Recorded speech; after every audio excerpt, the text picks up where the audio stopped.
O Mahabharata. De Krishna de Vaipayana Vyasa. Livro 5. Sanjayana Partha. Capítulo 29. Krishna fala pela paz. Menciona os deveres das 4 castas. Krishna disse: eu desejo, ó Sanjaya, que os filhos de Pandu não sejam arruinados, que eles prosperem e realizem seus desejos. Similarmente, eu rezo pela prosperidade do rei Dhritarashtra, cujos filhos são muitos. Sempre, ó Sanjaya, o meu desejo tem sido informar a eles que nada mais do que a paz seria aceitável para o rei Dhritarashtra. Eu também a julgo apropriada para os filhos de Pandu. Uma disposição pacífica, de um caráter extremamente raro, tem sido mostrada pelo filho de Pandu nessa questão. Quando Dhritarashtra e seus filhos, no entanto, são tão cobiçosos, eu não vejo por que a hostilidade não deveria continuar alta. Tu não podes fingir, ó Sanjaya, ser mais versado do que eu ou Yudhishthira nas sutilezas do certo e errado.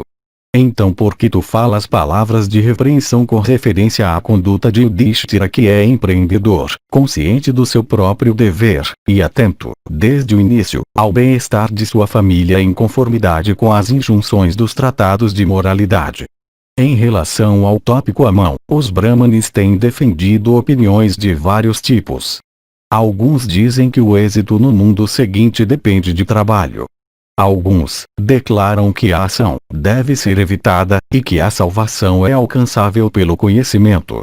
Os Brahmanes dizem que embora uma pessoa tenha um conhecimento de coisas comestíveis, ainda assim a sua fome não será apaziguada a menos que ela realmente coma. Aqueles ramos de conhecimento que ajudam à execução do trabalho dão resultados, mas não outros tipos, pois o resultado do trabalho é de manifestação ocular. Uma pessoa com sede, bebe água, e por meio dessa ação a sua sede é aliviada. Esse resultado procede, sem dúvida, do trabalho. Nisso jaz a eficácia do trabalho. Se alguém pensa que alguma outra coisa é melhor do que o trabalho, eu considero que seu trabalho e suas palavras são sem sentido. No outro mundo, é em virtude do trabalho que os deuses prosperam. É pelo trabalho que o vento sopra. É em virtude do trabalho que o irrequieto Surya se ergue todo dia e se torna a causa do dia e da noite, e Soma passa pelos meses e as quinzenas e as combinações de constelações. O fogo é aceso por si mesmo e queima em virtude do trabalho, fazendo bem para a humanidade. A deusa Terra que não dorme sustenta pela força esta carga muito grande. Os rios que não dormem, dando satisfação para todos os seres organizados, carregam suas águas com velocidade. O irrequieto Indra, possuidor de uma força imensa, derrama chuva, ressoando o céu e os pontos cardeais. Desejoso de ser o maior dos deuses, ele levou uma vida de austeridades tal como um santo Brahmani leva. Indra abandonou o prazer, e todas as coisas agradáveis ao coração. Ele laboriosamente nutriu virtude e veracidade e autocontrole, e clemência, e imparcialidade, e bondade. Foi pelo trabalho que ele alcançou a posição mais alta de todas. Seguindo a direção de vida acima, Indra obteve a ilustre soberania sobre os deuses. Vrihaspati, atentamente e com autocontrole, levou de uma maneira apropriada aquela vida de austeridades que um Brahmani leva. Ele abandonou o prazer e controlou os seus sentidos e assim alcançou a posição de preceptor dos celestiais. Similarmente, as constelações no outro mundo, em virtude do trabalho, e os Rudras, os Adityas, os Vasos, o rei Yama, e Kuvera, e os Gandharvas, os Yakshas, e as ninfas celestes, todos alcançaram sua posição atual por meio do trabalho. No outro mundo, os santos brilham, seguindo uma vida de estudo, austeridade e trabalho combinados. Sabendo, ó Sanjaya, que essa é a regra seguida pelos melhores dos Brahmanes, e Kshatriyas, e Vaisyas, e tu sendo um dos homens mais sábios, porque tu estás fazendo este esforço em nome daqueles filhos dos Kurus? Tu deves saber que o Yudhishthira está constantemente empenhado no estudo dos Vedas. Ele está inclinado ao sacrifício de cavalo e ao Rajasuya. Além disso, ele monta cavalos e elefantes, está vestido em armadura, usa um carro, e leva o arco e todas as espécies de armas. Agora, se os filhos de Prita pudessem ver um rumo de ação não envolvendo a matança dos filhos de Kuru, eles o adotariam. Sua virtude então o seria salva, e uma ação de mérito religioso também seria realizada por eles, mesmo se eles tivessem então que forçar Bhima a seguir uma conduta marcada por humanidade.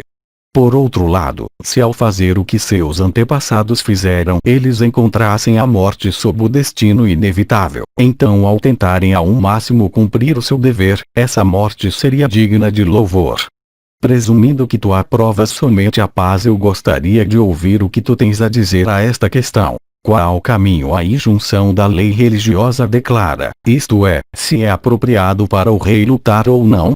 Tu deves, ó Sanjaya, levar em consideração a divisão das 4 castas, e o esquema dos respectivos deveres designados para cada uma. Tu deves ouvir aquele curso de ação que os Pandavas vão adotar. Então tu podes elogiar ou criticar, exatamente como quiseres. Um Brahmane deve estudar, oferecer sacrifícios, fazer caridades, e viajar para os melhores de todos os lugares santos sobre a terra. Ele deve ensinar, ministrar como um sacerdote em sacrifícios oferecidos por outros dignos de tal ajuda, e aceitar doações de pessoas que são conhecidas. Similarmente, um kshatriya deve proteger o povo de acordo com as injunções da lei, diligentemente praticar a virtude da caridade, oferecer sacrifícios, estudar o Veda inteiro, tomar uma esposa, e levar uma vida virtuosa de chefe de família.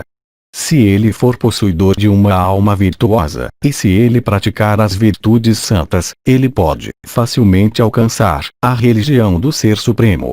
Um Vaisya deve estudar e diligentemente ganhar e acumular riqueza por meio de comércio, agricultura e criação de gado. Ele deve agir de modo a agradar os Brahmanes e os Kshatriyas, ser virtuoso, fazer bons trabalhos, e ser um chefe de família. Os seguintes são os deveres declarados para um Sudra desde os tempos antigos. Ele deve servir aos Brahmanes e se submeter a eles. Não estudar. Sacrifícios estão proibidos para ele. Ele deve ser diligente e estar constantemente ativo em fazer tudo o que é para o seu bem. O rei protege todos esses com cuidado apropriado, e põe todas as castas para realizarem os seus respectivos deveres. Ele não deve ser dado a prazeres sensuais. Ele deve ser imparcial, e tratar todos os seus súditos em termos iguais. O rei nunca deve obedecer aos ditames de desejos como os que são opostos à virtude. Se houver alguém que seja mais digno de louvor do que ele, que seja bem conhecido e dotado de todas as virtudes, o rei deve instruir seus súditos para vê-lo. O rei mau, no entanto, não compreenderia isso. Tornando-se forte e desumano e se tornando um alvo da ira do destino, ele lançaria um olhar cobiçoso nas riquezas de outros. Então vem a guerra, para qual propósito formaram-se armas, e armaduras, e arcos. Indra inventou esses instrumentos para matar os saqueadores. Ele também idealizou armaduras, e armas, e arcos. Mérito religioso é adquirido por matar os ladrões. Muitos males terríveis têm se manifestado por conta dos Kurus terem sido injustos, e sem consideração pela lei e religião. Isso não é certo, ó Sanjaya. Assim sendo, o rei Dhritarashtra com seus filhos desarrazoadamente se apoderou do que legalmente pertencia ao filho de Pandu. Ele não presta atenção à lei imemorial observável por reis. Todos os Kurus estão seguindo na esteira. Um ladrão que rouba a riqueza despercebido e alguém que rouba a mesma à força, à clara luz do dia, devem ambos ser condenados, ó Sanjaya. Qual é a diferença entre eles e os filhos de Dhritarashtra? Por avareza ele considera que é justo o que ele pretende fazer, seguindo os ditames de sua ira. A parte dos Pandavas está, sem dúvida, fixada. Porque essa parte deles deveria ser arrebatada por aquele tolo? Esse sendo o estado de coisas, seria louvável para nós até sermos mortos em combate. O reino paterno é preferível à soberania recebida de um estranho. Essas regras de lei consagradas pelo tempo, ó Sanjaya, tu deves propor para os Kurus, no meio dos reis reunidos, isto é, aqueles tolos estúpidos que foram reunidos pelo filho de Dhritarashtra, e que já estão sob as garras da morte. Olhe mais uma vez para aquele mais vil de todos os seus atos, o comportamento dos Kurus na sala de conselho. Que aqueles Kurus, em cuja chefia permanecia Bhishma, não interferiram quando a esposa querida dos filhos de Pandu, filha de Drupada, de fama íntegra, vida pura, e conduta digna de elogio, foi agarrada, enquanto chorava, por aquele escravo da luxúria. Todos os Kurus, incluindo os jovens e velhos, estavam presentes lá. Se eles então tivessem impedido aquela indignidade feita a ela, então eu teria ficado satisfeito com o comportamento de Dhritarashtra. Isso teria sido para o bem final dos seus filhos também. Dussasana levou Krishna à força para o meio da sala pública na qual estavam sentados os seus sogros. Levada para lá, esperando com paixão, ela não encontrou ninguém para tomar seu partido, exceto Vidura. Os reis não proferiram nenhuma palavra de protesto, unicamente porque eles eram um grupo de imbecis. Só Vidura falou palavras de oposição, por um senso de dever, palavras concebidas em retidão endereçadas àquele homem de pouca inteligência, Duryodhana. Tu, ó Sanjaya, então não disseste o que era lei e imoralidade, mas agora tu vens instruir o filho de Pandu. Krishna, no entanto, tendo se dirigido para a sala, naquele momento fez tudo certo, pois como um navio no mar, ela resgatou os Pandavas, como também ela mesma, daquele oceano de desgraças reunido. Então naquela sala, enquanto Krishna resistia, o filho do cocheiro se dirigiu a ela na presença de seus sogros dizendo: ó filha de Drupada, tu não tens proteção. Melhor te dirigires como uma escrava para a casa do filho de Dhritarashtra. Teus maridos, estando derrotados, não existem mais. Tu tens uma alma amorosa, escolhe outro como teu marido. Esse discurso, vindo de Karna, foi uma flecha verbal afiada, cortando todas as esperanças, acertando as partes mais delicadas do organismo, e terrível. Ela se enterrou profundamente no coração de Arjuna. Quando os filhos de Pandu estavam prestes a adotar as roupas feitas das peles de veado preto, Dussasana falou as seguintes palavras pungentes: esses todos são eunucos desprezíveis, arruinados, e condenados por um tempo prolongado. E Sakuni, o rei da terra de Gandhara, falou para Yudhishthira no momento do jogo de dados as palavras seguintes como um truque astuto: Nakula foi ganho por mim de você, o que mais você obteve? Agora será melhor você apostar sua esposa Draupadi. Você conhece, ó Sanjaya, todas as palavras de tipo semelhante que foram faladas na hora do jogo de dados. Eu desejo ir pessoalmente aos Kurus para decidir essa questão difícil. Se sem dano para a causa Pandava eu conseguir ocasionar esta paz com os Kurus, uma ação de mérito religioso, resultando em bênçãos muito grandes, então terá sido feita por mim. E os Kurus também terão sido libertados das redes da morte. Eu espero que quando eu falar para os Kurus palavras de sabedoria, apoiadas em regras de retidão, palavras repletas de sentido e livres de toda a tendência à desumanidade, o filho de Dhritarashtra, na minha presença, preste atenção a elas. Eu espero que quando eu chegar os Kurus me prestem o devido respeito. Do contrário, tu podes ter certeza de que aqueles filhos viciosos de Dhritarashtra, já chamuscados por suas próprias ações violentas, serão queimados por Arjuna e Bhima prontos para a batalha. Quando os filhos de Pandu foram derrotados, no jogo, os filhos de Dhritarashtra falaram para eles palavras que eram rudes e cruéis.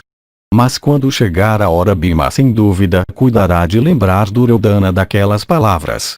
Duryodhana é uma árvore grande de maus sentimentos. Karna é seu tronco. Sakuni é seus ramos. Dussasana forma suas abundantes flores e frutas. Enquanto o rei sábio Dhritarashtra é suas raízes.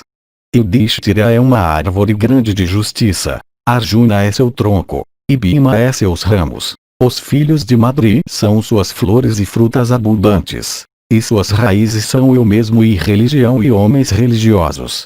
O rei Dhritarashtra com seus filhos constituem uma floresta, enquanto, ó Sanjaya, os filhos de Pandu são seus tigres.